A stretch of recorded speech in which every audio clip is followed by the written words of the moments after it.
Eyewitness News is your local election headquarters. Now, a special presentation, Rhode Island's first televised U.S. Senate debate. From the WPRI 12 studios in East Providence, welcome to this hour-long commercial-free debate in the race for U.S. Senate.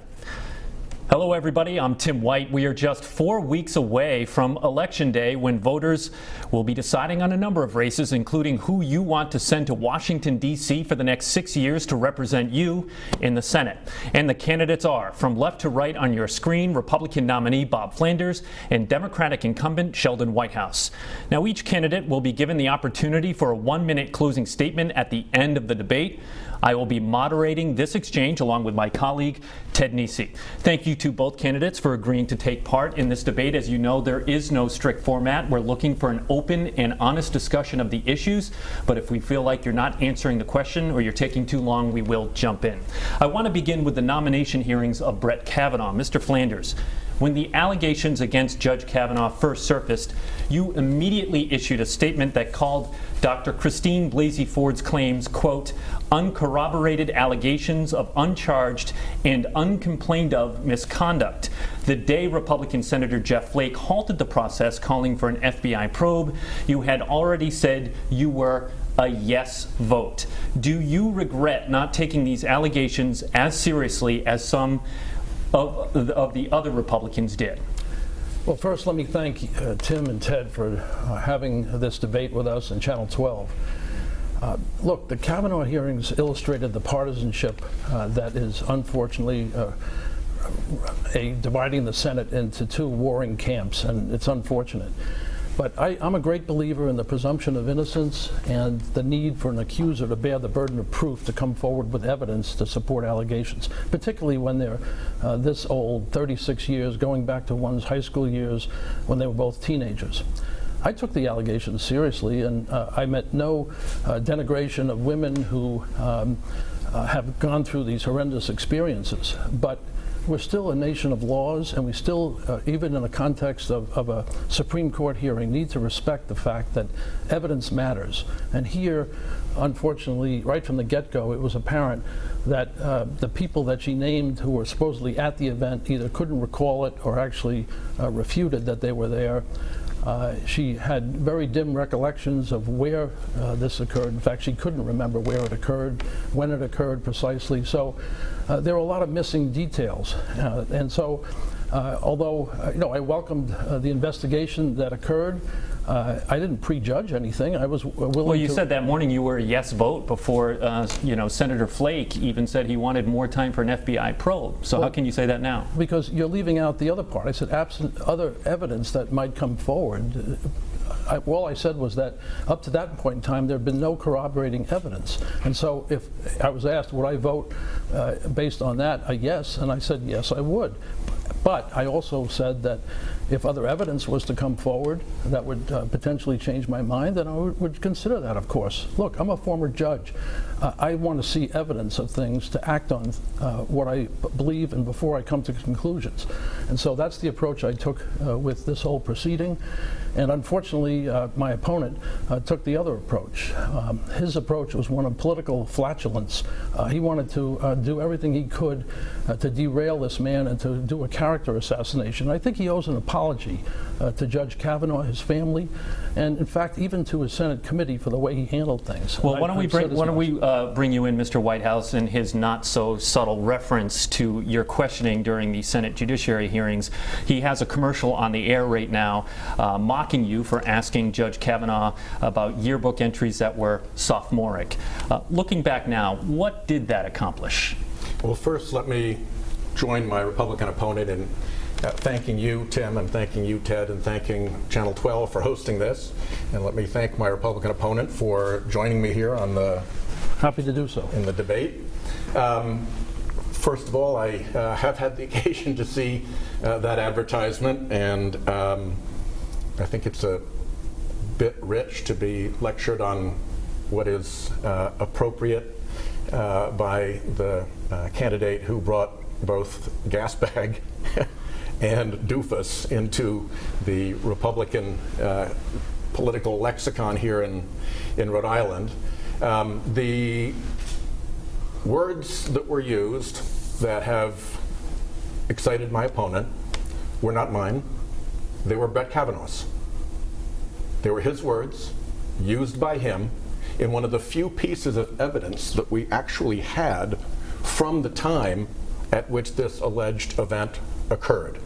So I very strongly believe that when a woman comes forward with sexual assault allegations that are credible and that are compelling, and those were Donald Trump's words about her testimony, she's entitled to be heard and she's entitled to an investigation. Now, my opponent was against her even being heard until there was a hearing, and he was against her having any investigation until there was an investigation, and then he was against moving the vote no matter what the investigation proved. So I think with the limited evidence we had, it is not unusual for a prosecutor to have to work through unpleasant or difficult evidence. And I am very confident that this helped give a window into the credibility of the candidate for the court. And certainly a lot of other people believe that. 2,400 law professors have come out. A retired Supreme Court justice has come out. The ABA has rethought its recommendation. Even the Jesuit publication has rethought its endorsement based on the way the judge behaved at the hearing. Mr. Flanders, what about that point? I mean, the committee was zeroing in on events that happened when Judge Kavanaugh was in high school, and that was a line of questioning that Mr. Whitehouse was taking part in with the Senate Judiciary. Was it just a cheap shot on your part to use that in campaign ads? Absolutely not. What did this questioning show about the allegations that were at issue? Nothing. It was really, as you said, sophomoric rhetoric that appears in many a yearbook, and to take his 5 minutes to go through his yearbook cross-examination, which absolutely turned up nothing except embarrassment for him and the committee. And this isn't just me alone. The nation has been ignited by this cross-examination into thinking, oh my goodness, how embarrassing for Rhode Island to have a man in the U.S. Senate who would take a judicial candidate through flatulence entries, ralphing, throwing up, the F word. I mean, really, is that what the Senate is about? I'm about going to this office to achieve bipartisan solutions to things, not hyper-partisanship. And he played into that hand so badly that it embarrassed our state, and I think people are calling him on it. Just for the record, there is an enormous amount of support that at least I'm experiencing. I know that this was a tough hearing, and I know that feelings run high on both sides, but I would like to take a moment to thank literally hundreds of people who have written, who have called, who have really barraged my office with support, with encouragement, with appreciation.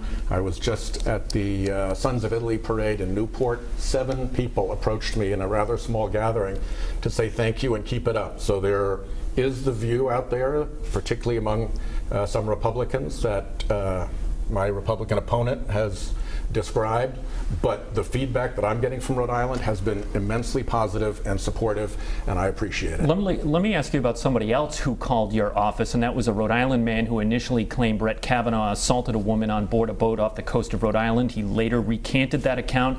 You forwarded the complaint to the FBI, but you also provided the tipster with the contact information of a reporter. Does that show you were at least as interested in publicly smearing Mr. Kavanaugh as much as getting to the truth? No, because this was a constituent who asked for this contact. And in the same way that I would help a constituent who asked for a great number of things, I found somebody who I thought would be very responsible, and who in fact was very responsible in that the story was never published. The story was never published. So I referred it to the FBI, who never contacted the individual. Part of the problem here is that the FBI did very little investigation, and when it got around to it, a very fractional investigation in terms of the witnesses. And then I forwarded also privately to the committee. And Lindsey Graham, who was not exactly in a bipartisan mood at the time, went out of his way to say that the way I had handled this was the right way to handle it, that I was the example of how this should have been done. And the Republican chairman said that I had been a gentleman in the way that I handled it. But you clearly wanted to get confident. it out into the news and into the public domain if you shared that tipster the name of a reporter. Only if it had been through the screening that, as you know, good reporters do. And this good reporter did that screening and never ran with the story. The only reason anybody even knows about this incident is because the Republican committee staff put information about it into a call that they made with Judge Kavanaugh, and then they released the transcript of the call, including identifiable Twitter information that allowed this Rhode Island constituent to be harassed. So I feel that the office did right by that. I feel that my Republican colleagues have confirmed that the office did right by that. And the only thing that I'm sorry about is that this constituent got harassed once the information got put out into the public domain by the Republican committee staff. All right, Mr. Flanders, I'm going to wrap up this conversation with you. Just a brief question here. What about President Trump mocking Dr. Blasey Ford at a campaign rally in Mississippi last week? Was that appropriate? No, I don't think it was appropriate to mock her, and I hope that wasn't his intention, but he was calling attention to the evidentiary problems that her testimony presented. I don't appreciate the way he did it, and as I've said from the day one, I'm going to call balls and strikes on President Trump. When he does things that are right for the country and Rhode Island, I'm going to stand with him. But when he does things like that I don't agree with, I'm going to say so.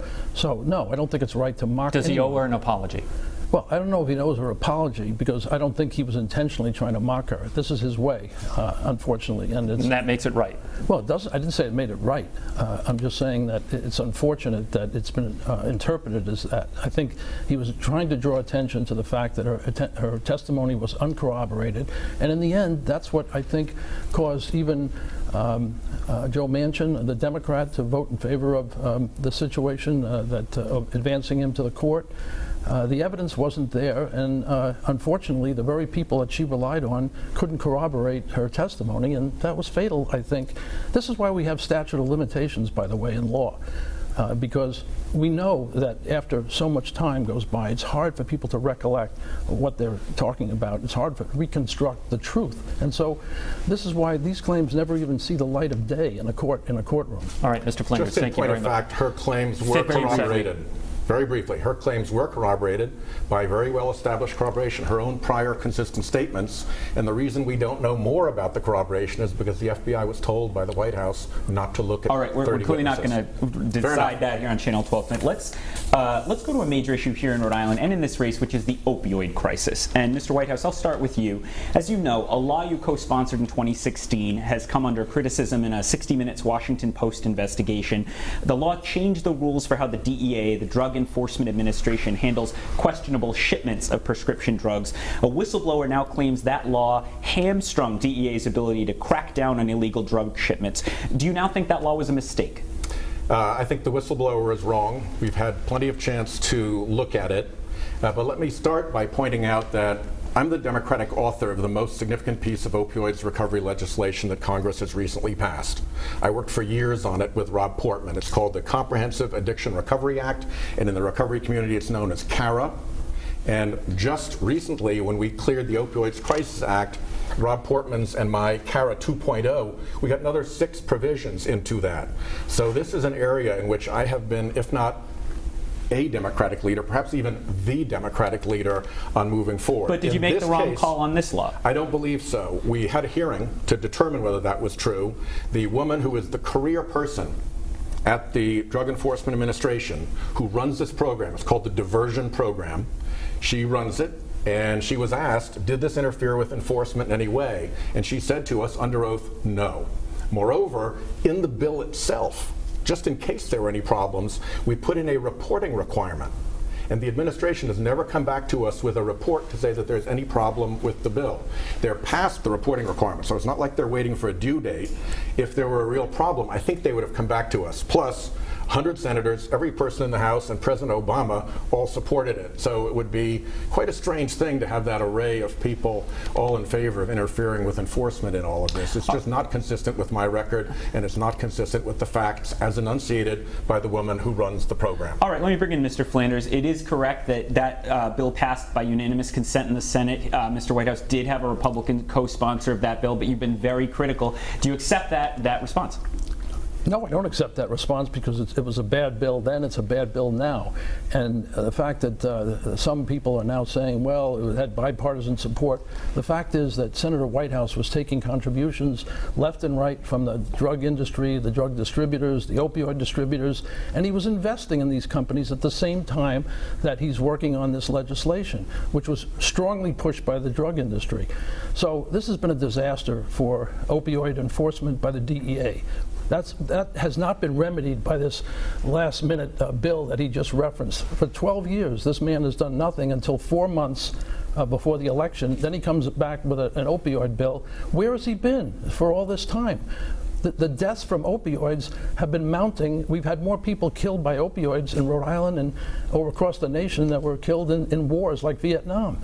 It's a terrible crisis, and he's done nothing until the eve of an election. He gets some money together to put on this problem. It's not enough. The CARA bill did pass a while back, though. The CARA bill was signed into law by President Obama after several years of preparation and work by me. So the idea that this was a last-minute thing is just plain factually wrong. But what do you say to Mr. Flanders' other point, which is that you've taken contributions from the drug industry and that has partly clouded your judgment on this?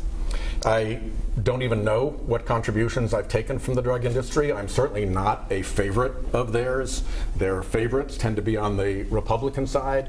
This was a piece of bipartisan legislation that had unanimous support, and that the person who runs the program at DEA said did no harm whatsoever to enforcement. And the only place where I'm aware of where I have any investment is in CVS.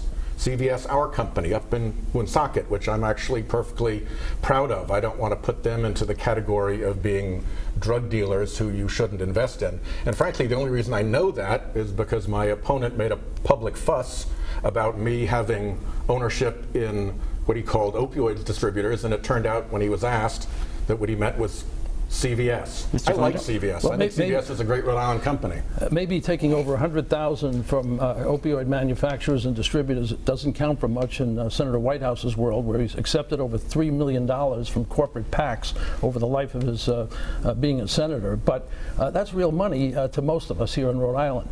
And the fact is, he has invested in these companies.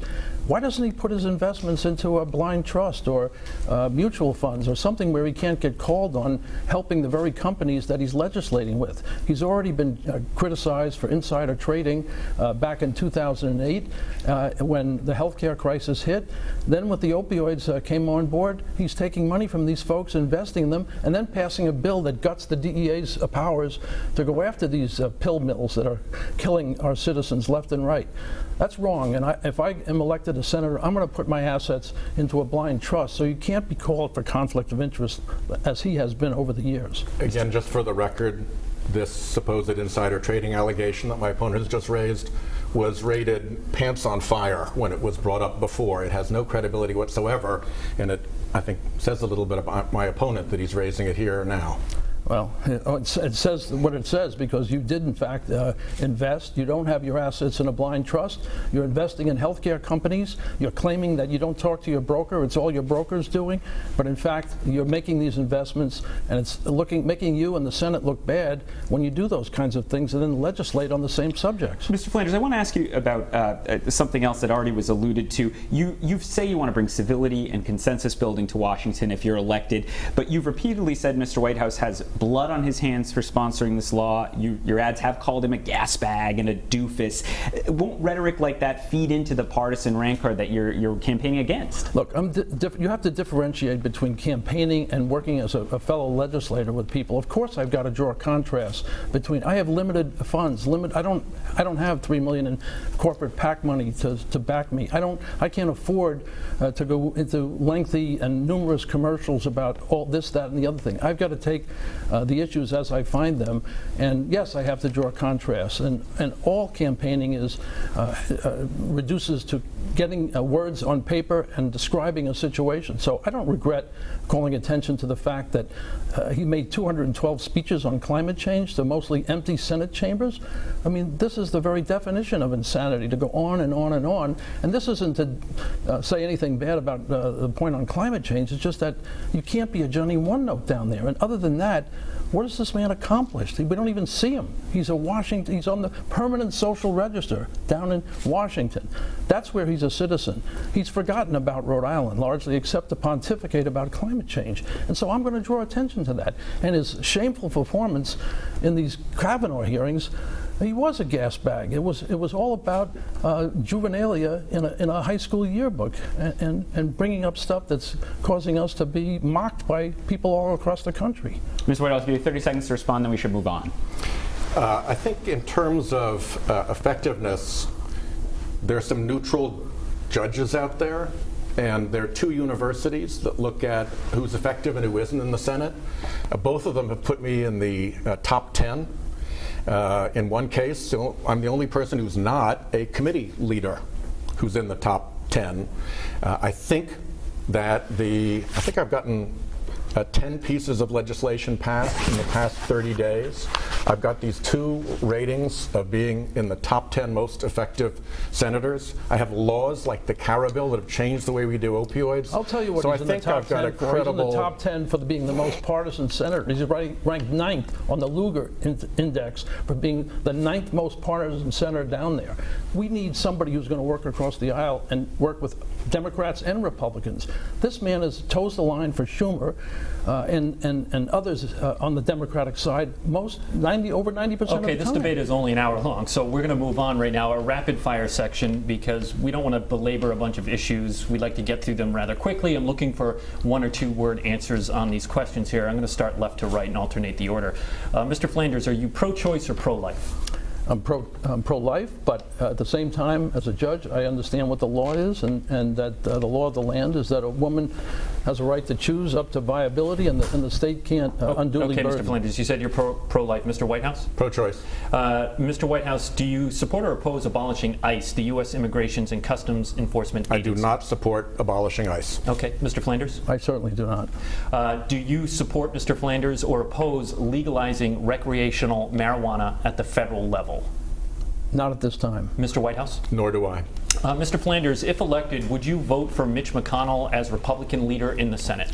That would depend on the circumstances at the time and whether he's running or not. And I would not. There is no, I know what your answer is, Mr. Whitehouse. There is no indication Mitch McConnell is going anywhere. If he stays for another term, would you support him? It depends on who's running against him. I haven't, that would depend. All right, Mr. Whitehouse, the question for you is actually, if reelected, would you support Chuck Schumer as Democratic leader in the Senate? Yes, I think he's done a terrific job. A through F. Mr. Whitehouse, what letter grade would you give President Donald Trump for his job performance in office so far? Probably D for dangerous. And Mr. Flanders? I would say A- for his policy and C- for his tweeting and his other personal characteristics. We'll probably average to about a B there. Yes or no, would you support term limits for members of the U.S. Senate, Mr. Flanders? Absolutely. 2 terms, and time is up for Senator Whitehouse. And Mr. Whitehouse? I would not. Jack Reed being the perfect example of why seniority can help. All right. Ted? All right, let's talk about the Burrillville power plant. Mr. Whitehouse, back in 2016, during an interview in your Washington office, I asked you about this issue. You told me, quote, I am not objecting to that particular plant because it's a choke point issue. A number of your constituents say you should be objecting to the Burrillville power plant because of your passion about climate change. How do you square that? I square it because the Burrillville power plant is now before a legal body in Rhode Island, not a political body, a rule of law legal proceeding with lawyers, with evidence, with appeal to the Supreme Court. It is not an appropriate place for politics, in my view. Also, the Rhode Island voters gave me a lane, which is the Senate. They didn't make me an auxiliary governor or somebody to get involved in particularly these kinds of rule of law disputes. So I have taken no position on that power plant. I look with considerable interest on the fact that the local forces and the environmental forces seem to be winning. And the Burrillville power plant has now lost its ability to sell capacity into the local grid. And I think that things are moving in the right direction for the people who are objecting, but it's not my job as a senator to interfere in ongoing legal proceedings. With respect, Senator, I've covered you for a long time. You're not usually shy about weighing in on issues, particularly when they involve climate change. People see it as unusual for you to be staying out of this. It's an ongoing legal proceeding. Most of the things I get involved in on climate change are fighting, let's say, the big dark money apparatus that has its grip on Congress that prevents us from acting, or putting out the science about this, focusing on what it means for oceans, particularly our oceans and our fisheries. So there's a broad array of things that I can do to move climate change forward, and I work very hard to do that because of what it means for Rhode Island's future and Rhode Island's economy. You got to remember, I came into politics on the day that the RISD crisis hit. I came in with Governor Sunderland. That was my first exposure. And cleaning that up and watching the suffering was an unforgettable experience. It happened again in 2008 with the mortgage meltdown. All right, we're getting a long way. No. My point is, very simple point, you got to get ahead of coming problems. You can't wait until everybody knows it's a disaster and be doing your job legitimately, at least in my view. Mr. Flanders, by Mr. Whitehouse's reckoning, neither of you should be talking about this issue because it's not for a senator. Well, I think it's sheer hypocrisy for him to take this position after being such a strong anti-fossil fuel advocate, and then in his own backyard, where it counts the most, he's crickets on this whole subject. And worse, he's taking money from the proponents of this, over 100,000 from the proponents, the unions and others who want to see this built. It silenced him, where he otherwise has been outspoken about this subject. Here in Rhode Island, where you'd think it would count the most for him, we don't hear anything from him because he gives us excuses about it's a choke point. What does that mean? I mean, please, be consistent. Don't be a hypocrite. Be consistent about your positions. And in your own backyard in Rhode Island, I think people expected him to take a stand on this. And I've come out against it because for site-specific reasons, this is not a good place. You've got a very environmental place there that's a tourism mecca for people to come and camp. They'd have to truck in diesel fuel and water over narrow roads right in residential areas. And most importantly, the local folks have no role in the siting decision that's being made. It's strictly at the state level, and over 30 communities in Rhode Island have come out against this in addition to Burrillville, and yet the state is charging ahead. So I think it's important for U.S. senators to weigh in on issues, particularly ones that are of such magnitude to them in the rest of their careers, and yet, again, crickets from Senator Whitehouse. Whitehouse, your response to that? I think the reason that the building trades support me is because of the work I've done bringing money into Rhode Island from the Environment and Public Works Committee, helping make sure that the Providence Viaduct gets rebuilt, that the Apponaug Circulator gets built, that the new cranes go in at Quonset and at the Port of Providence, that the new piers get built at the Quonset port.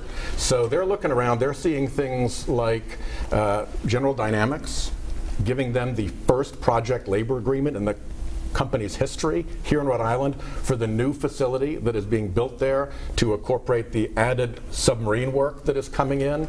So you could set Burrillville completely aside, and I think I'd have strong support from the building trades because of having delivered for building and infrastructure in Rhode Island. All right, we're going to shift gears here. Mr. Flanders, I'll start with you on this question. There is currently a bipartisan bill that would require a judicial review if Robert Mueller is fired during the Russia probe. Do you support it? Why or why not?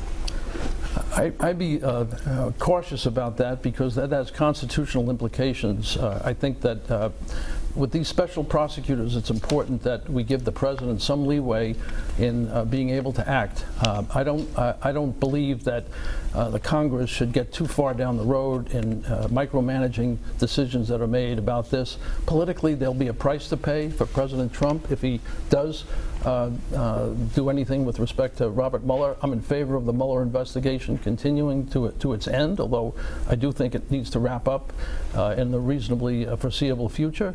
And I'm waiting, like the rest of America, to see whether there's any evidence that would implicate President Trump in any collusion with Russia. So far, we haven't seen anything, but again, this is one of these situations where I wouldn't prejudge things until we let the investigation take its course. Mr. Whitehouse, Mr. Flanders brings up a point. You were a leader on a push for separation of powers here in Rhode Island, and some legal scholars say the bill is concerning because it would be the judiciary and the legislative branches impeding on the executive branch. What do you say?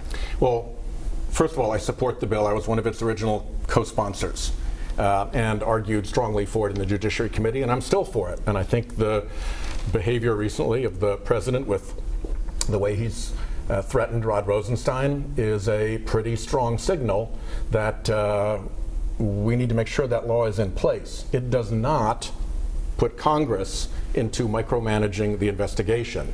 It simply provides Mueller the ability to go to a court if his firing is not for any legitimate reason, if it's purely to obstruct the investigation. And in my belief, the President of the United States is subject to the law of obstruction of justice, and that is something for which he can be investigated, and if the evidence is there, for which he can be charged and should be held accountable. I think obstruction of justice is a very serious matter, and courts often look into that. So I think it's very consistent with separation of powers, and having spent some time working that issue, as you know. Yes, Tim. More broadly, Mr. Flanders, our last Eyewitness News Roger Williams University poll found more than half of Rhode Island voters found the president is doing a poor job. You're a supporter of the president's. What do you say to all the voters who may not want to put an ally of the president in the U.S. Senate from Rhode Island? Well, again, I'm a supporter of the president when he does things that are helpful to Rhode Island and the nation, but I'm not a supporter of the president when he doesn't. So it's inaccurate to say I'm a supporter of the president. When he tried to put a judge more on the court or in the Senate, I stood up to him. I don't believe, and there are other instances where I think in his example with Putin, when he had the meeting in Helsinki and cozied up to him, I spoke out about that. I don't believe in across-the-board tariffs. I think they have to be more selective. So I've spoken out and disagreed with the president on various occasions and will continue to do so. I'll support him when he does things that are helpful to the country, like the Tax Cuts and Jobs Act, the regulations that have been eliminated that have been helpful and have been unduly burdensome. Our economy is going at a great rate. Unemployment is lowest in just about 50 years, 3.7%. Latinos and blacks are at the lowest unemployment ever. So things are going good, and I think President Trump and the Republican Congress deserve a lot of the credit for that. Mr. Whitehouse, weigh in on that. On the things that matter the most to Rhode Island. For instance, the tax bill that will raise taxes actually on tens of thousands of Rhode Islanders, on repeal and replace, so we have Trump Care instead of Obamacare, which would throw tens of thousands of Rhode Islanders off of their coverage, and on the wall, which I think is just plain dumb. There are better ways to protect our border. My opponent lines right up with Trump. He's as Trumpy as you can get on the issues that matter to Rhode Island, and more or less, in addition, as you've pointed out, his whole campaign is founded in Trumpy little potshots and insults. So for him to say that he's not a big supporter of the president, he supports him on all of the things that would hurt Rhode Island the most, and he acts just like he's a little Trump when he's running his campaign. So I don't think that's credible at all. Well, Mr. Flanders, we'll give you a last word. I think maybe if he wants to run against President Trump, he should do that in 2020 and challenge him on the presidency. But Mr. Trump isn't on the ballot, and it's not accurate to say that I support him on the things. I don't support Trump Care for the same reason I don't support the way Obamacare was enacted, because they were both supported by strictly partisan majorities. I think we need a solution on health care that's bipartisan, and the same thing with immigration. I don't support a complete wall down on the border. A wall may be part of a solution, but it has to involve other things like sensors and electronic detectors and other things. We need border security as part of immigration reform, but it's inaccurate to say that I'm supporting Trump on all these issues. Thank you, Mr. Flanders. To be clear, you did just say you support Senator Whitehouse running for president in 2020. No, I said he should consider it if he wants to go after Trump. And I'm just, sorry, trying to do a moment of levity. Let's talk about healthcare, which you just brought up, in fact. And actually, Mr. Whitehouse, I'll start with you. You've signed on to co-sponsor a bill by Bernie Sanders that would create a Medicare for all single-payer health system in America. 2 separate studies have estimated Sanders' plan would increase federal spending by $32 trillion over the next decade. Are you comfortable with a $32 trillion spending increase if that's necessary for that plan? No, and obviously this is a very directional piece of legislation. I urgently believe that we need universal health care that covers all Americans, and I think that the Medicare for All program is a directional indicator of how to get there. You obviously don't get there right away. You obviously have to make sure that veterans don't lose the health care that they get through the Veterans Administration. You want to figure out how you solve that. You obviously want to make sure that people who get their health insurance through work don't lose their ability to do that if that's what they want. And you obviously need to make sure that labor unions that have health and welfare plans can continue to enjoy the benefits that they bargained for. But with those things said, I think it really is important that we be a country where every American know that they're not going to fall through the cracks any longer, that Medicare or Medicaid will be there to protect them. That's why I wrote the public option. And I'm an ardent advocate for a public option to allow people to buy into Medicare on an actuarially sound basis. So I think this is the right way to go. And I particularly object to what the administration is doing to try to strip the protection for families that have somebody in the family with a pre-existing condition. The fact that Trump has sicked his Department of Justice onto the pre-existing protection is pre-existing condition protection is to me really a disgrace, and I pledge to everybody watching that I'm going to fight as hard as I can to make sure that that does not happen. But that's the directional indicator from the president who my opponent supports. My directional indicator is coverage for all. You actually jumped ahead to my question, Mr. Flanders, which was you told us last fall you would absolutely vote to repeal the Affordable Care Act if elected.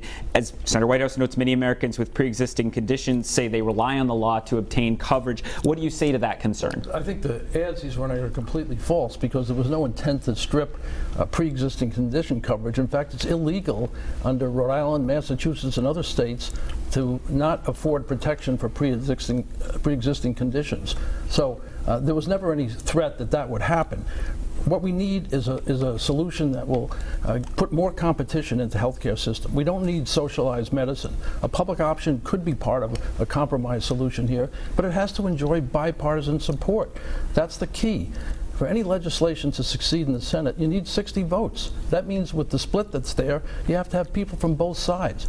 It can't be at all one-sided thing. And the idea that this plan that he's backing, this socialized medicine plan, would jack up taxes by 10%, $2 trillion, people can't afford this. And right now, the Affordable Care Act is the Unaffordable Care Act. To get a decent plan, it's costing $26,000 for a family of 4 to have coverage. Who can afford that in Rhode Island? So this is the wrong way to go. We need more competition. We need to let the federal government negotiate down high drug prices. We pay the highest drug prices in the world, and yet we have Medicare and Medicaid. Let the federal government go in there and negotiate down these prices instead of handcuffing them. Let's let people buy health plans across state lines instead of confining them to monopolistic or oligopolistic places for these policies. So competition is the answer, not socialism. Mr. Whitehouse, I agree with my Republican opponent on having a regulatory response to the pharmaceutical prices. Pharmaceutical prices are too high. The American people are being ripped off. But unfortunately, it's the party that he's going to go down and join and vote with if he goes down that is the party that is obstructing getting anything done on pharma pricing.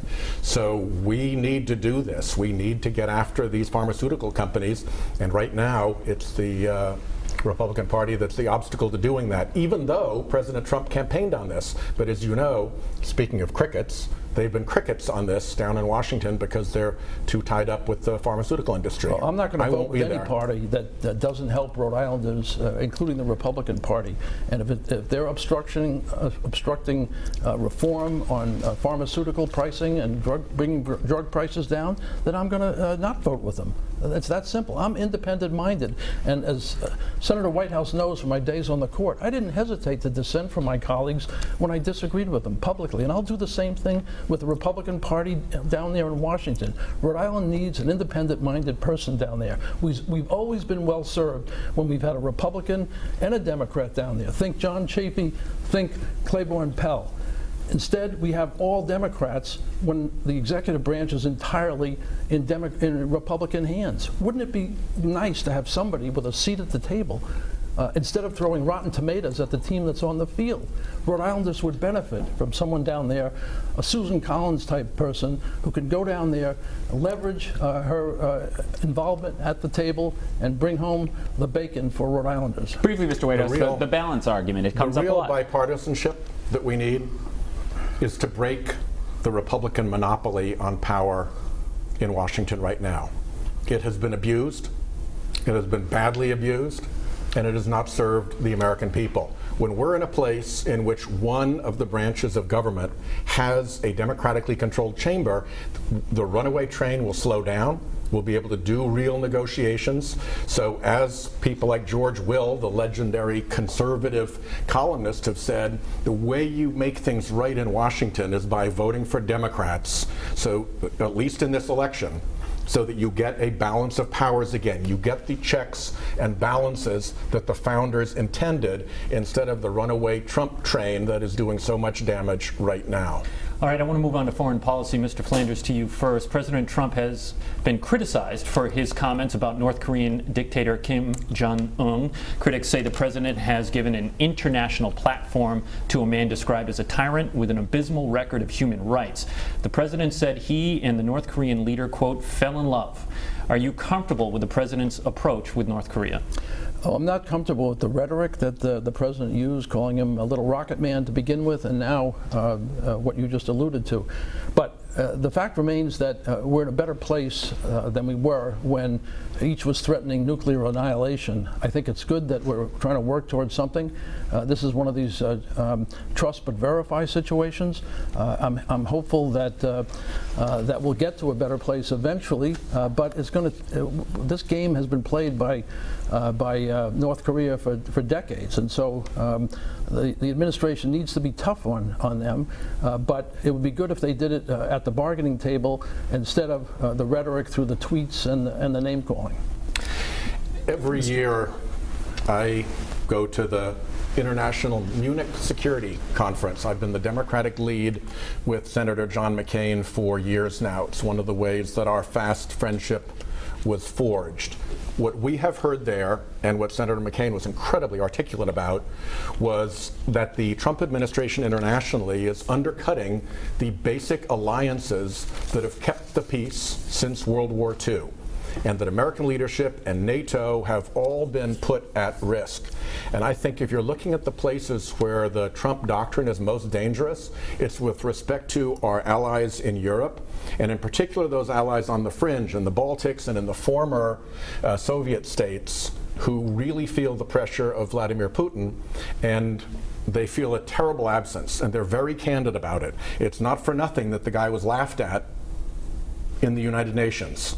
There is a real feeling that there's a loss of American leadership, and it's not just that American leadership matters in some hypothetical way. American leadership has helped keep the peace and helped create models of democracy in Europe and around the world for decades.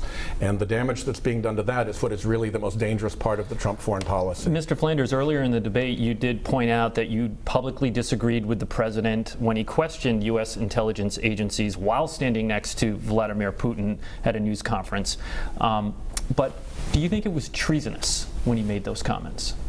No, I think that went too far. I don't think it was treasonous, and I think that that was a bridge too far. I think I criticize him for saying it. I don't think it was treasonous, and I think that's the kind of rhetoric that doesn't help us. I think the president deserves credit for bringing our European allies up to speed in terms of helping to pay for the defense in Europe that too long has been over-reliant on the United States. So I think he's accomplishing things there. I think he's accomplishing a lot in the world of tariffs with Mexico and Canada. I think it's great that we have a new arrangement there to get hopefully a better arrangement. We'll have to see how that works out. But he's a negotiator. This is why people elected him. He's a tough negotiator and is starting to pay dividends. And I think we need to let him do his best. And if he can only temper some of his rhetoric, I think all of us would be supportive. Mr. Whitehouse, as Mr. Flanders points out, has been able to squeeze more out of our European allies in terms of revenue. Do you see a benefit there, despite the rhetoric? I think there's a marginal benefit of increasing their spending.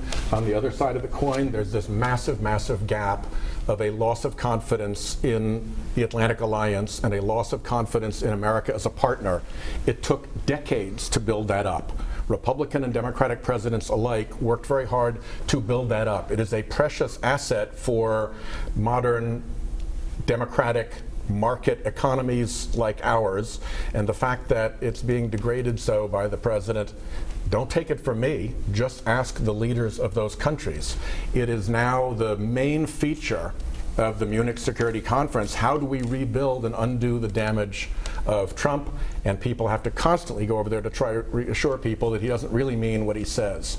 That's not the way we should be leading. All right, let's talk about the economy. Mr. Flanders, you spoke earlier about the tax cut that President Trump signed last year. The law is coming at a significant cost. The federal deficit hit $782 billion last fiscal year. It's projected to hit nearly $1 trillion this fiscal year. Very large deficits during an economic boom. Are you comfortable with the red ink that the federal government's now running? Well, I'm never comfortable with deficits of that magnitude, but we can't ignore what the Tax Cuts and Jobs Act and the deregulatory efforts of the administration have done to the economy.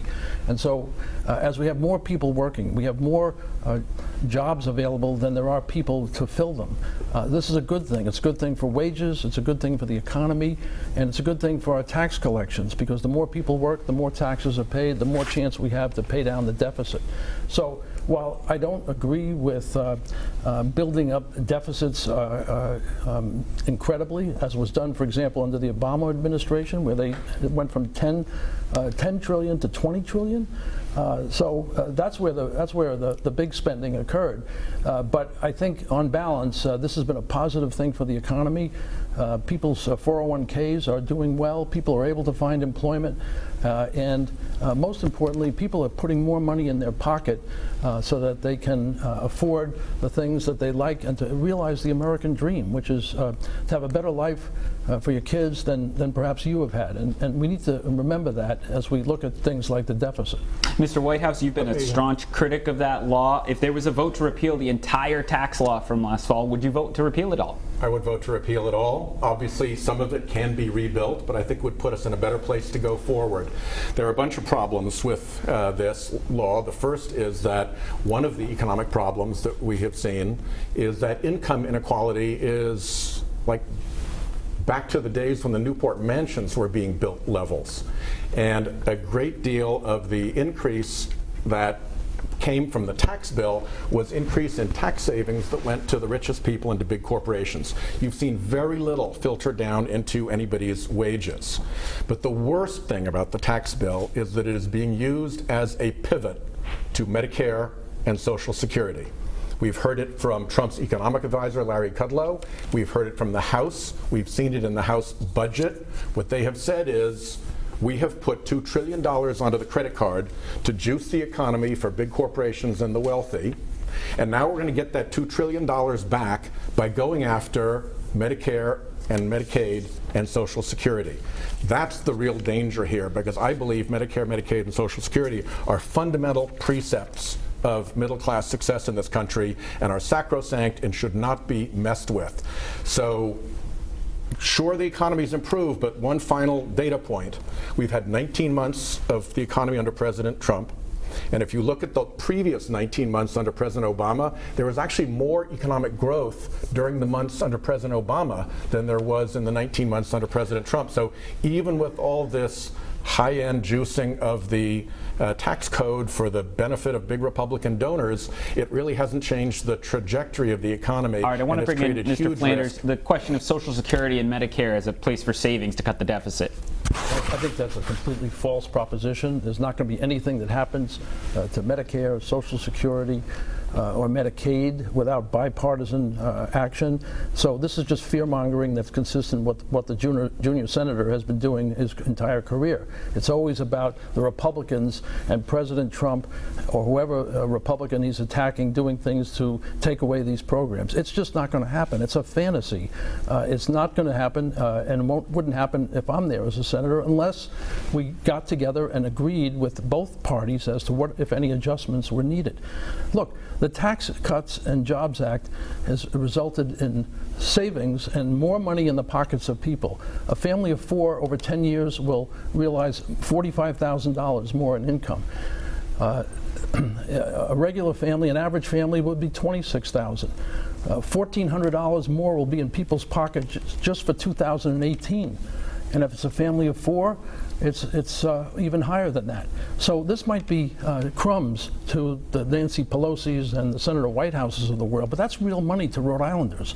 And so when he talks about the wealthy and all of this, let's not forget about the middle class and the average Rhode Islander who are benefiting from this Tax Cuts and Jobs Act. And let's not take it away like he wants to do because he's upset with something about rich people getting more than they deserve. Briefly, Mr. I don't Whitehouse. believe that that's a factual statement that Rhode Islanders are doing better. I think Rhode Islanders are doing worse under this tax bill. And I also don't believe it's factual that the Republican plan to go after Medicare and Social Security is a fantasy. Medicare and Medicaid and Social Security. Part of that is actually in the House Republican budget that they passed. That's not a fantasy.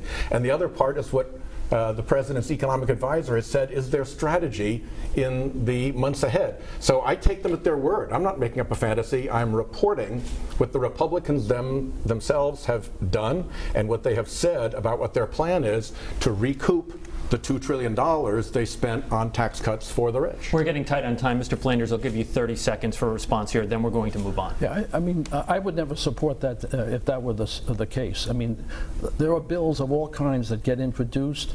There are statements that are made, but it's a far cry from being legislation. As a senator, I would never do anything to upset or alter Social Security, Medicare, Medicaid without a bipartisan plan to do that. And so I think it's unfortunate that the demagoguing that Senator Whitehouse does about these subjects, pre-existing conditions being threatened and these plans, that's not going to happen. And I don't think either the Republicans that are there now, and certainly if I'm elected there, that's not going to happen on my watch. Thank you, Mr. Flanders. I feel confident in saying we've covered a lot of policy over the last 45 minutes or so. So I want to ask briefly a question that's certainly a hot button issue for a lot of people. Mr. Flanders, do you support or oppose NFL players being able to kneel during the national anthem prior to games? Well, I don't like it. I think it's disrespectful, but we live in a country where there's free speech, and I think that within limits, then that should be countenanced. I don't. What does within limits mean? Well, I don't think that that the employers have to put up with this if they don't like it. I mean, that's if an employer doesn't want their employees doing things like this, they have a right. This is not a government operation, so they can structure the way that they want their employees to act. But you know, this is America, and I think to some extent they ought to be allowed to protest. But as I said, I think that it can get carried away, and I think employers have a right to say what the limits of it should be. Mr. Whitehouse? Taking a knee, I don't think, is getting carried away. We have a long tradition of peaceful protest, creating enormous advances for America and for people in America. And I think the idea that they're somehow not allowed to do this is just plain wrong. There could be no more peaceful protest than what they're doing, and I think it is important. It would not be the first time that a peaceful protest annoyed the powers that be. That's kind of in the nature of peaceful protest also. So the annoyance of owners really doesn't bother me. I think that this is a fundamental American practice and a fundamental American right. Peaceful protest for things you care about. All right, we have just about a minute and a half before we get to your closing statements. I'm going to ask a couple of brief questions here. Mr. Whitehouse, which Rhode Island U.S. Senator in the last century do you most look up to? I was very fond of Claiborne Pell and admire his steady, patient work to create things like Pell Grants that have stood the test of time. Mr. Flanders? Well, I have a newfound respect for Senator Collins, the only other Republican senator from New England. The question was Rhode Island U.S. Senator. Oh, the Rhode Island U.S. Yes. Senator. That's an easy one. John Chafee, who I think served us well during his years down in the Senate. I asked for a letter grade of President Trump. I'll ask you for a letter grade for Senator Jack Reed. Mr. Flanders. I've already answered this before on another occasion. I would say a B or a B+. Okay. Mr. Whitehouse? I'd give him an A. I think people in Rhode Island love him. He's got tons of seniority, and he works hard for Rhode Island. I'm a fan and a friend both, and I appreciate very much his enthusiastic support for me in this race. Not surprised by that answer. Yes or no, very briefly, Mr. Whitehouse, should the president be required to release his tax returns? I think I will support legislation that goes forward that requires that, and particularly with the scrutiny of what his business dealings are with Russia. At a minimum, we should have a report on what his business dealings are with Russian interests, Russian banks, Russian oligarchs. Less than 30 seconds, Mr. Flanders. Well, I think prospectively, if it were to be the consensus on a bipartisan basis that presidents should release their tax returns, then I would support that. But I don't think we should make it retroactive because when the candidates all ran, that was not a requirement. And if Senator Whitehouse thought that was such a pressing issue, I don't think he's done very much in his 12 years to make that happen. All right, now each candidate gets a 1-minute closing statement, the order of which was drawn randomly prior to this debate. First up, Mr. Whitehouse. Mr. Whitehouse, your 1-minute closing statement. Thank you very much. This is my chance to ask you, with humility and respect, for your vote in November. I hope that I have shown to you that I'm capable of handling both sides of my job. One important side of my job is to fight back when things are wrong for Rhode Island or wrong for the country or wrong on principle. And when I see those things happening, I will agree I am relentless. At the same time, it is also important to work together. And the rankings of me as one of the most effective senators, the flood of bipartisan legislation that I've passed, the close friendship of John McCain and other signals show that I do a good job also at getting things done in bipartisan fashion. I ask you for your vote and your support, and I thank you for listening this evening. All right, Mr. Whitehouse, thank you very much. Now, Mr. Flanders, your 1-minute closing statement. Let's remember that John McCain also called him a socialist bordering on a communist. So he may have had a friendship with the man, but he called it like it is. We need a climate change in Washington. That's why I'm running. Unfortunately, the Kavanaugh hearings illustrated what a hyper-partisan Senator Whitehouse has become. He disgraced himself, he disgraced the country, and embarrassed us all. The Lugar Center has designated him the 9th most partisan senator in Washington. If you want to continue the kind of hyperpartisanship and gridlock that you see in Washington, then you should vote for Senator Whitehouse. But if you want to change, if you want a guy who's going to work with both sides to get things done on immigration, on health care, on infrastructure, and on the opioid crisis, then I'm your man. I've got a history of working across the aisle. In Central Falls, I did what had to be done to get to a better result there, and the city is now hailing itself as the comeback city. I want to bring those same problem-solving skills to Washington. Give me the chance to do that. Let's enforce a climate change in Washington, and if you do that, you'll be in good stead. Thank you, Mr. Flanders, and thank you, Mr. Whitehouse. I want to thank you both for agreeing to join us in this debate. And remember, Eyewitness News is your local election headquarters. Stay tuned for complete coverage of this debate, including analysis from Joe Fleming on Eyewitness News at 10 on Fox Providence and 11 on WPRI 12.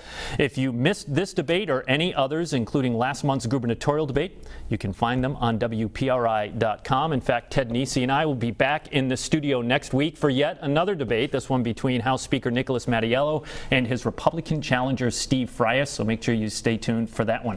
For Ted Nesi, I'm Tim White. Thank you for watching. Good night.